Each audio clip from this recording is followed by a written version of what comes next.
বর্ধমান পূর্ব লোকসভা কেন্দ্রের সিপিএম প্রার্থী নীরব খাঁ, বিষ্ণুপুর লোকসভা কেন্দ্রের প্রার্থী শীতল কৈবর্ত তার সমর্থনেই পূর্ব বর্ধমান জেলার শেহরাবাজার ফুটবল ময়দানে জনসমাবেশ করলেন কমরেড মীনাক্ষী মুখার্জি। সভামঞ্চ থেকে বিজেপি ও তৃণমূলকে বাক্যবাণে নিশানা করেন মীনাক্ষী। তাকে যদি অ্যাপ্রুভাল না দিল তো আর ফিনান্স কমিটি যদি অ্যাপ্রুভাল দিল তাহলে আপনার সই ছাড়া, আপনার অনুমতি ছাড়া, আর আপনার সম্মতি আর আপনার ওয়াকিবহাল ছাড়া ওরা করে নিল।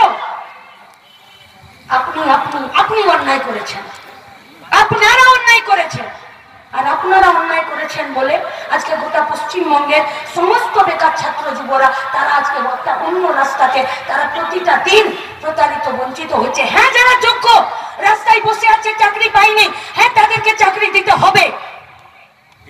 হ্যাঁ, যারা যোগ্য, যারা 2016 সালের প্যানেলে যাদের চাকরি বাতিল হলো, সবার আগে ওদের চাকরি ফেরত দিতে হবে, সসম্মানে চাকরি ফেরত দিতে হবে, আর ওদের চাকরির কন্টিনিউশন বজায় রাখতে হবে। কোর্ট হাত তুলে দিলে হবে না। আপনার রায়কে আমরা স্বাগত জানাচ্ছি যে আপনি এই গোটা প্যানেলটাকে দুর্নীতি মুক্ত করে ফিরে করার জন্য বলেছেন, কিন্তু যে যোগ্য ছেলেমেয়েগুলো চাকরি পেল তার দায় আপনাকে নিতে হবে না, তার জন্য আপনাদেরকে জানাতে হবে না। আমরা বলছি সিপিআইএম পার্টি, বাম ছাত্র যুব, আমরা দাঁড়িয়ে আছি, এবিটিএ দাঁড়িয়ে আছে, মাস্টারমশাই, সরকারি কর্মচারীরা দাঁড়িয়ে আছে। যারা যোগ্য ছেলে মেয়ে তাদের ফিরে বহাল তবিরতে সসম্মানে নিজেদের চাকরিতে ফেরানোর জন্য আমরা শেষ অবধি লড়াইটা করে যাব। কিছু বোঝাই যাচ্ছে না। এই বিজেপির বিরুদ্ধে তৃণমূল লড়বে, এই বিজেপির বিরুদ্ধে पहले पूछिए सवाल तृणमूल पार्टी से, पूछिए सवाल। এত তো হেকড়ি মেরে ঘুরে বেড়ায় যে তোমরা আসলে বলো তো ভাই টিএমসি না বিজেপি, পরিষ্কার করে বলো তোমরা টিএমসি না বিজেপি। যদি তোমরা টিএমসি হও তাহলে নদিয়ার মুকুটমণি অধিকারীকে বিজেপির এমএলএ এখনো পর্যন্ত 2 বছর ওর এমএলএশিপ আছে, ওকে কেন জোড়া ফুলে তুমি টিকিট দিলে? তুমি যদি টিএমসি হও তাহলে উত্তর দিনাজপুরের রায়গঞ্জের বিধায়ক কৃষ্ণ কল্যাণী, যে এখনো পর্যন্ত 2026 পর্যন্ত পদ্মফুলের বিধায়ক, তাকে কেন জোড়া ফুলের টিকিট দিলে? কীর্তি আজাদ, ও তো ছিল বিজেপির, ওকে কেন তৃণমূলের জোড়া ফুলের টিকিট দিলে? আসানসোল লোকসভা কেন্দ্রের এমপি ফিরে ক্যান্ডিডেট হয়েছে শত্রুঘ্ন সিনহা 2013 সালে পার্লামেন্টে, 2003 সালে, 4 সালে, 5 সালে পার্লামেন্টে যে অটল বিহারী বাজপেয়ী সরকারটা চলছিল তখন পর্যন্ত নারী কল্যাণ এবং কালচারাল আর আর্ট ডিপার্টমেন্টে মন্ত্রী ছিল বিজেপির, তাকে তুমি তৃণমূলের টিকিট দিলে? কে লড়বে এদের বিরুদ্ধে? কে? ঘুষের রাজত্ব, দুর্নীতির রাজত্ব, সেই রাজত্ব জুড়ে আজকে গোটা পশ্চিমবঙ্গ জুড়ে এরা একটা জল ঘোলা করতে চাইছে। আমি আমার কথাকে শেষ করব, শুধু আপনাদের কাছে আমাদের একটা দাবি। আমরা কি চাই? আমরা চাই গ্রামে যেমন 100 দিনের কাজ আছে, শহরেও 100 দিনের কাজ হোক। আমরা কি চাই? আমরা চাই নীরব খাঁ, শীতল কৈবর্তরা পার্লামেন্টের ভেতরে 100 দিনের কাজের রোজকে বাড়াক। আমরা চাই এই 100 দিনের কাজটা 200 দিনের হোক। আমরা চাই গোটা পশ্চিমবঙ্গের মাটিতে ল এন্ড অর্ডার প্রতিষ্ঠিত হোক। আমরা কি চাই? মিডিয়া থেকে শুরু করে পুলিশ, ভিডিও, তারা নিজেরা প্রত্যেকে নিরপেক্ষভাবে কাজ করুক। আমরা কি চাই?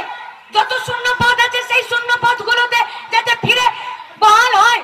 আমরা কি চাই? এনারা যারা ভোটে জিতবেন তাদের যে 5 বছরের 25 কোটি টাকা এমপি লেটের টাকা হবে, তার মধ্যে 8 কোটি থেকে বেশি কোটি টাকার খরচ শুধুমাত্র মেয়েদের আত্মসুরক্ষা আর আত্মমর্যাদার জন্য তাদের জন্য ব্যবহার হবে। শিক্ষা স্বাস্থ্যকে সুরক্ষিত করার জন্য সেই আইনগুলোকে পাল্টে দিচ্ছে। তাই তো ওরা গর্বের সাথে, অহংকারের সাথে বলছে যে সংবিধানটা পাল্টে দেওয়া দরকার। তাহলে যে সংবিধানে আমার কথা বলার অধিকার আছে, যে সংবিধানে আমার প্রতিবাদ করার অধিকার আছে, যে সংবিধানে আমার কাজ পাওয়ার অধিকার আছে, যে সংবিধানে আমার ভরপেট খাবার অধিকার আছে, যে সংবিধান অনুযায়ী আমার শিক্ষার অধিকার আছে, আমার স্বাস্থ্যের অধিকার আছে, যে সংবিধান অনুযায়ী আমার বেঁচে থাকার অধিকার আছে, যদি সেই সংবিধানটা পাল্টে যায় তাহলে বেঁচে থাকতে পারবো আমরা? শুনেন, একটা দেশে বিজেপি ফিরে সরকার করতে পারবে না। 2টো ফেসার ইলেকশন চলে গেছে, মোদি নামের যে বড় বেলুনটা ছিল এই রোদে বেলুনটা লিক হয়ে গেছে, আর হাওয়া বেরোতে শুরু করেছে। 1 জুন অবধি এই বেলুনে সব হাওয়া বেরোবে, আর ওরা সরকার করতে পারবে না। কি বলবো? নীরব খায়ের উল্টো দিকে যিনি আছেন উনি তো রুটিতে ফেয়ার অ্যান্ড লাভলি মেখেও যদি ঘুরে বেড়ান তার ওনার মুখ থেকে রং বদলুর আর পাটি বদলুর দাগটা যাবে না। কোন ঘাটের জল খায়নি? সব ঘাটের জল খেয়ে দেখে নিয়েছে। দেখার পরে ঠিক করতে পারছে না কোন জায়গায় যাব, কোন জায়গায় দাঁড়াবো। এরা লড়বে, এরা এই বিজেপির পার্টির বিরুদ্ধে, এই সুনীল মণ্ডলদের, এই তৃণমূলের পার্টিটা লড়বে। এরা চালাকি করে এরা লড়বে। পয়লা বৈশাখের সময় একটা ছিট কাপড় নিয়ে একটা লোক গেছে দোকানে, গিয়ে বলছে দাদা একটা ফুল প্যান্ট বানাবো, কত মজুরি নিবেন? বলছে 350 টাকা। সৈয়দ কাকু আছেন আমাদের পার্টির সেক্রেটারি, তবুও হালকা কথাই বলছি। তারপরে জিজ্ঞেস করলো যে ফুল প্যান্টে যদি 350 হয় তাহলে জাঙ্গিয়া বানাতে গেলে কত পয়সা লাগবে? বললো জাঙ্গিয়া বানাতে গেলে 35 টাকা লাগবে। বলে তাহলে এক কাজ করুন, 350 তো আমার ট্যাকে নাই, আপনি একটা জাঙ্গিয়াই বানিয়ে দিন 35 টাকায়, শুধু খেয়াল রাখবেন ঝুলটা যাতে পা পর্যন্ত হয়। চালাকি দিয়ে কখনো দেশ আর সংবিধান আর বিধানসভা চালানো যায় না। কি করছে রাজ্যের মুখ্যমন্ত্রী? কি করছেন?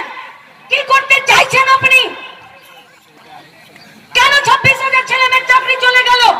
কেন? ঘুষ তো আর গাছের কাঁঠাল পাতা নয় যে পারলাম আর রোদের সময় একটা ছাগল রাস্তার পাশে দাঁড়িয়ে ছিল আর খাইয়ে দিলাম। কে ঘুষ দিতে যায়?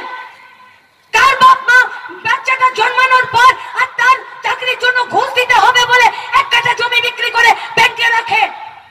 কার মা নিজের গয়না বন্ধক নিয়ে ছেলের চাকরি পাবে বলে তার ঘুষ দেওয়ার জন্য যা পয়সা রাখে? কিন্তু আজকে পশ্চিমবঙ্গের তৃণমূল কংগ্রেসের সরকার গোটা পশ্চিমবঙ্গে ঘুষের বাজার তৈরি করেছে।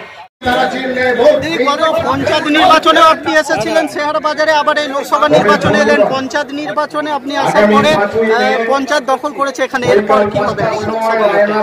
পুলিশ আর ভিডিও যদি ওদের সাথে না থাকতো, পঞ্চায়েত দখল তো কি পঞ্চায়েতে একটা ভোট? আচ্ছা, একের পর এক ইডি সিবিআই কোচনপাস থেকে আপনার সন্দেশখালী যে অস্ত্র বা বোমা উদ্ধার হচ্ছে, কি বলবেন? সরকার অপদার্থ, এই সরকারের মাল্টি তৃণমূল বলছে আমরা চাকরি দিচ্ছি, সিপিএম আর বিজেপি সেই চাকরি খেয়ে নিচ্ছে, এই বিষয়ে কি বলবেন? দুর্নীতিটা কে কে করেছে? ঘুষ কারা নিয়েছে? চাকরি বিক্রি কারা করেছে? তাহলে চাকরি যদি তোমরা দাবি করছো, তাহলে ঘুষ নিয়ে চাকরি বিক্রি করেছো তোমরা। বলছে এখনো 10 লক্ষ চাকরি হাতে আছে আমার মমতা বলছে। মমতা ব্যানার্জি এবং তার সরকার এ নিয়ে যতই গাল গল্প করুক, পশ্চিমবঙ্গের ছাত্র যুবরা তার আর এই মিথ্যা প্রতিশ্রুতিতে এবং মিথ্যা কথা বলছে। এই দুই প্রার্থীর জন্য কি বলবেন আজকে? লড়ে যান। এই গোটা দুই প্রার্থীর সাথে গোটা দুটো কেন্দ্রের সাধারণ খেটে খাওয়া মেহনতি মানুষ আছেন, তারা এদের পক্ষে পার্লামেন্টে পাঠিয়ে দেশ এবং রাজ্যের জন্য লড়াইটা